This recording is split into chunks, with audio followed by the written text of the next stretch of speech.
Hello प्यारे दोस्तों, good morning, सुप्रभात। बढ़िया हो आप लोग? चलिए सुनते हैं मजेदार कहानी। और हाँ, आप लोग लाइक और शेयर और सब्सक्राइब करने में बड़ी कंजूसी करते हो यार। कर डाला करो, आपके लिए बढ़िया बढ़िया कहानी लाते हैं। और चलिए सुनिए। फ्योंली रौतेली गृहलक्ष्मी की कहानियां। यह तब की बात है जब यह माना जाता था कि हिंसक से हिंसक वन्यजीव भी मानव मांस नहीं खाते हैं। उसी जमाने में एक बहुत प्यारी सी लड़की हुई थी, फ्योंली। उसे प्रकृति से बहुत प्रेम था। यूं ही विचरते विचरते एक दिन वह किसी जंगल में भटक गई। माता पिता, भाई बहन सब एक झटके में बिछड़ गए। फ्योंली बहुत सुंदर थी। जंगल के जानवर रुक रुक कर उसे देखने लगे। घबराई सी फ्योंली की समझ में कुछ ना आया, लेकिन शायद जानवर समझ गए थे कि यह प्यारी लड़की अपने घर का रास्ता भूल गई है। उन्हें भी कहाँ मालूम था कि वह लड़की कहाँ रहती है, इसलिए सबने मिलकर उसे जंगल में ही सहारा देने की ठान ली। सारे जानवर अपनी अपनी तरफ से उसके लिए कंदमूल फल लाए। बेड़ू, तिमलू, आड़ू, घिंगाड़ू, बेर, टांटी, हिसर जैसे अमृत तुल्य जंगली फलों के सेवन से फ्योंली का सौंदर्य चांद सा निखर आया। जानवरों के साथ मिलकर ही उसने अपने लिए घास फूस की एक कुटिया भी बना ली। जंगल के सारे पशु पक्षी फ्योंली पर जान छिड़कते थे। वनकन्या सी फ्योंली एक दिन तालाब के किनारे हिरण के बच्चों के संग अठखेलियां कर रही थी कि उसी समय उसकी नजर सामने खड़े एक युवक पर पड़ी। जाने कितने समय बाद फ्योंली को कोई अपना जैसा दिखा था। फ्योंली उसे जी भर देखना चाहती थी, लेकिन सामने वाला भी जाने कब से उसे ही अपलक देखे जा रहा था। उसे नजर झुकानी पड़ी। युवक एक राजकुमार था। शिकार खेलने वन में आया था, लेकिन रास्ता भूलने के कारण भटकते भटकते थका हारा भूखा प्यासा उस तालाब के पास आ पहुंचा। खैर, फ्योंली जैसी अपूर्व सुंदरी को देख राजकुमार अपनी भूख प्यास सब भूल गया। उसने फ्योंली से कहा, तुम कौन हो और इस जंगल में क्या कर रही हो? उसके प्रश्न का उत्तर देने के बजाय फ्योंली ने उससे ही प्रश्न पूछ लिया, तुम कौन हो और इस जंगल में क्या कर रहे हो? राजकुमार ने कहा, मैं एक राजकुमार हूँ। आखेट करने इस वन में आया था और रास्ता भूल गया। शाम हो गई है, घर लौटना मुश्किल है। क्या मुझे तुम्हारी कुटिया में शरण मिल सकती है? मन में संकोच रखते हुए भी फ्योंली ने राजकुमार को शरण दे दी और खुद कुटिया के बाहर खड़ी हो गई। कुटिया में विश्राम करते हुए राजकुमार ने देखा कि जंगल के सारे जानवर फ्योंली के पास चले आ रहे हैं। किसी इंसान के प्रति जानवरों का ऐसा ऐसा प्रेम भाव देखकर राजकुमार चकित हो गया। फ्योंली ने कहा, यह सब मेरे भाई बहन हैं। हर शाम इसी तरह मुझसे मिलने आते हैं। फ्योंली के मेहमान के लिए हर कोई कुछ न कुछ लाया था। जानवरों के लाए फल फूल राजकुमार और फ्योंली ने मिलकर खाए। राजकुमार ने कहा, फ्योंली तुम बहुत भाग्यशाली हो। तुम्हारा जंगल और जंगल के सारे जानवर बहुत अच्छे हैं।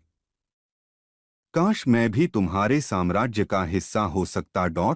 सुबह उठकर राजकुमार ने फ्योंली के समक्ष शादी का प्रस्ताव रख दिया। मैं अपना वन छोड़कर कहीं नहीं जा सकती। मेरे भाई बहन मुझे मुझे अपनी जान से भी प्यारे हैं। मैं तुमसे शादी नहीं कर सकती, फ्योंली ने तड़प कर मना कर दिया। राजकुमार ने कहा, इस तरह कब तक जंगल में रह सकोगी? एक न एक दिन तो तुम्हें अपने जात समाज की जरूरत पड़ेगी ही। तुम मुझसे शादी कर लो फ्योंली। मैं तुम्हें किसी चीज की कमी नहीं होने दूंगा।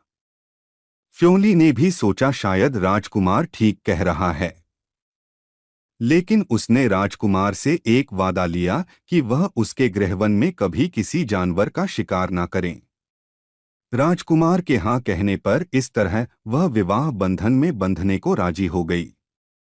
जानवरों को जब फ्योंली के जाने की बात पता चली तो वे सब बहुत दुखी हो गए। भारी मन से उन्होंने अपनी प्यारी फ्योंली को विदा किया। इधर राजमहल में फ्योंली का बहुत स्वागत हुआ। उस जैसी अपूर्व सुंदरी किसी ने कभी देखी कब थी।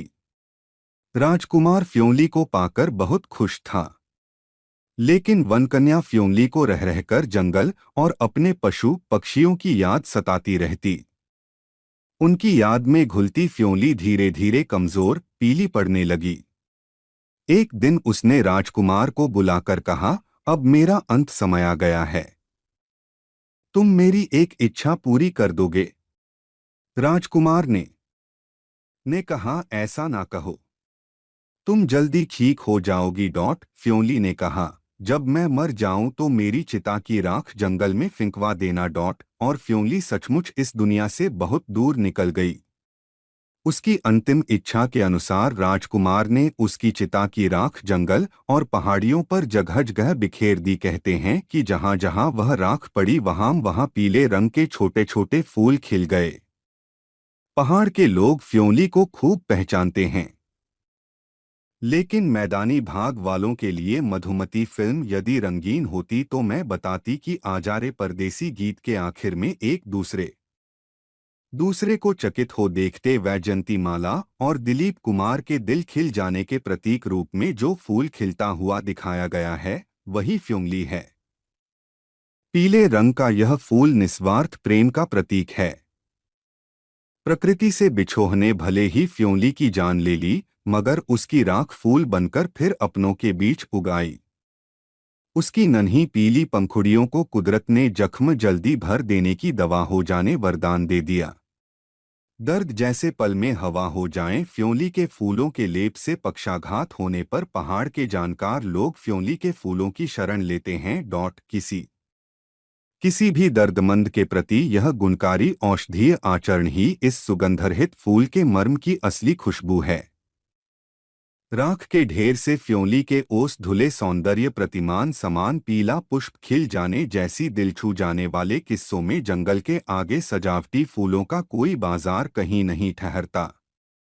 कहानी कैसे लगी हमारे प्यारे दोस्तों? अच्छी लगी तो लाइक शेयर और सब्सक्राइब ज़रूर से ज़रूर कर लीजिए, ताकि ऐसे मज़ेदार कहानियाँ आप सभी को हम सुना सके और आप सब सुन सके। उसके लिए पहले सब्सक्राइब कर लीजिए जल्दी से हमारे प्यारे दोस्तों, चलिए कर लीजिए ना।